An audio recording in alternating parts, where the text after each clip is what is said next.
WNBA CBA negotiations from revenue sharing to potential lockout. To just say, okay, you know, the deal was a slap in the face. They're getting 4 times the money. It says here, per REJECTED, the WNBA's latest offer to its players, while dramatically increasing the salary cap maximum base salaries, which a league source suggested could quadruple at $1 million. Imagine being offered a deal that quadruples your salary overnight from $66,000 to $250,000 and turning it down. Sounds crazy, right? Yet that's exactly what's happening in the WNBA right now. The league didn't just propose a massive boost in minimum salaries. They also raised the top salary bracket to $1 million.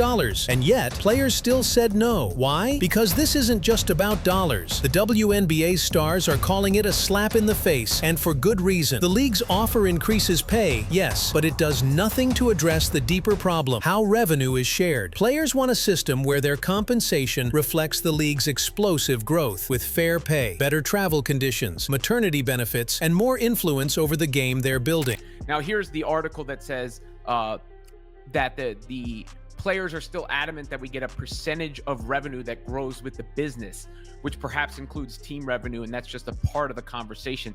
That's from Nneka Ogwumike. Today, we're breaking down exactly what this offer was, why players rejected it, and what this bold stand could mean for the future of the WNBA, women's sports, and the fight for equity in professional basketball. Stick around. By the end of this video, you'll understand why this isn't just a negotiation about money. It's a movement that could change the league forever.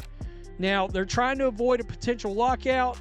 Gabby Williams came out and said from the All-Star game that the owners really and truly don't want them playing an Unrivaled. In fact, they don't even want Unrivaled to exist anymore. To understand why WNBA players rejected what sounds like an astronomical pay raise, we need some context. The league offered a minimum salary jump from $66,000 to $250,000, a 400% increase. The top salary tier was also slated to climb to $1 million, numbers that at first glance seem game-changing. But here's the catch. This increase only changes base pay. The revenue-sharing model, which determines how much of the league's profits go directly to players, barely shifts. And that's the heart of the issue. WNBA athletes are looking for structural changes, not one-off raises. They want a system where their compensation actually reflects the explosive growth in league revenue, sponsorship deals, and TV contracts over the past decade. This moment comes at a critical juncture. The current collective bargaining agreement is set to expire at the end of the 2025 season.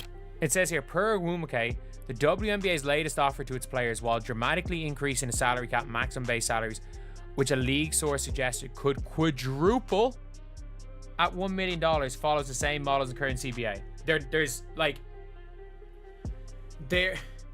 They're not going to win this. The players are not going to win this. They're not going to win this.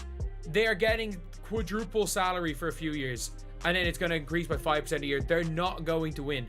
Players are pushing for sweeping reform, better pay, improved travel conditions, maternity benefits, and roster expansion. Their rallying cry, "Pay us what you owe us," and it's gaining attention both on the court and in the boardroom. Imagine scoring a career high, selling out arenas, and still seeing only a fraction of the league's profits land in your pocket. That's exactly what these players are fighting against. And now that you're starting to see WNBA ratings regress, now that Caitlin Clark's been out so long, the ratings are starting to head in the opposite direction now. Now, they got that media rights deal, make no mistake, because of one player. We know who that player is. She came out of Iowa, plays point guard for the Indiana Fever. That is the only reason they got that kind of money. So, why did players reject a raise that would have more than tripled their minimum salary? The short answer, it's about more than money. It's about fairness, power, and long-term sustainability. Think about it. The WNBA's revenues have exploded over the last few years. TV deals, sponsorships, and merchandise sales are up, and yet players still see only a tiny slice of that pie. The league's offer increased salaries, yes, but the distribution of revenue remained largely unchanged. In other words, players would get a bigger paycheck now, but the league structure still leaves the vast majority of profits in the hands of owners. Take Caitlin Clark and A'ja Wilson as examples. So what does that mean? That means that the max salaries, which isn't every player, by the way, so I don't know if 4 times goes for every player, like across the board, everybody's getting a 4 times increase, a 4x increase, which would be good, by the way. I think in any business for any employee, but the way that's worded is maximum salary, so the players who make the most. And then secondly, the other aspect of it is the revenue sharing.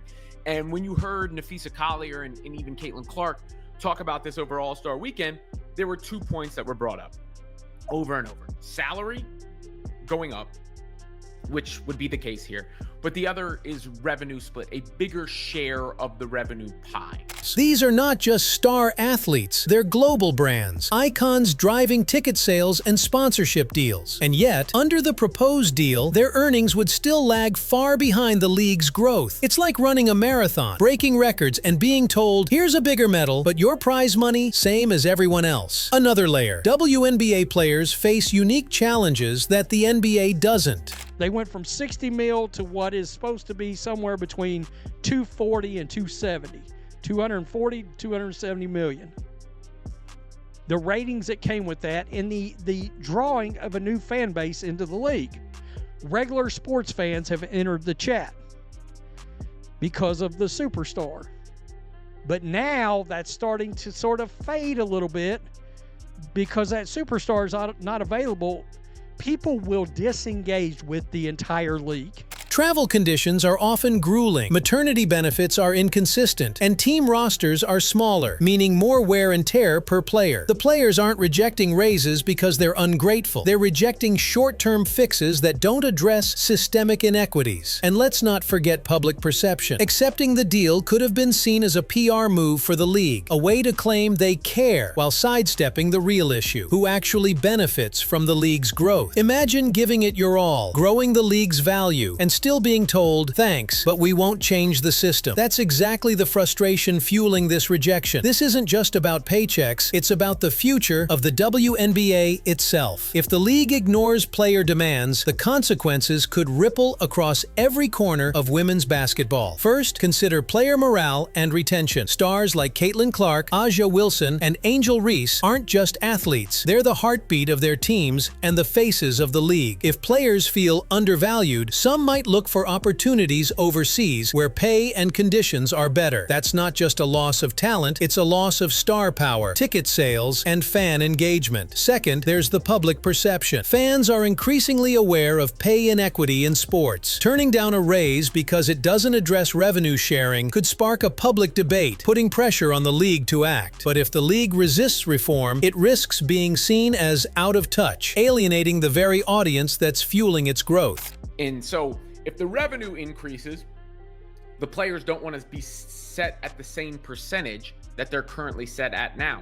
They want that percentage to raise as well. You know, that's where the NBA comparisons have come in when it's not that the WNBA players are fighting for the same salaries. Let's put it in numbers. The WNBA's revenue has grown over 50% in the last 5 years, yet player salaries haven't kept pace proportionally. Meanwhile, the league's minimum salary offer, $250,000, is a huge jump from $66,000, but for stars at the top tier, the increase barely scratches the surface of their value to the league. Historically, labor disputes have had real consequences. Look at the WNBA's own 2018 collective bargaining agreement, which introduced important benefits like travel and maternity support. These reforms didn't just improve conditions, they helped attract and retain talent, making the league more competitive and appealing to fans. Now, with this offer being rejected, the stakes are even higher. Inaction could stall growth, reduce talent retention, and even hurt future sponsorship deals. Now, let's talk strategy. The WNBA players aren't just pushing back for the sake of it. They're weighing all their options, and the league isn't their only challenge. First, overseas opportunities. Many WNBA players supplement their income by playing in Europe, China, or Australia during the off-season. Some earn 2 to 3 times their WNBA salary abroad, sometimes under better conditions. That creates a quiet pressure on the league. If the WNBA can't compete financially, players might increasingly prioritize international leagues, impacting the domestic product. Then there's internal competition. Younger stars like Sophie Cunningham or Paige Buchers are coming up fast. They're watching how the league treats veterans and top earners. If inequities persist, it could discourage the next generation from fully committing to the WNBA or spark early exits for overseas play. And don't forget public pressure and sponsors. Big brands like Nike, Reebok, and other apparel partners are paying attention. Angel Reese's recent Reebok shoe moment isn't just hype. It's a signal that player influence can move corporate dollars,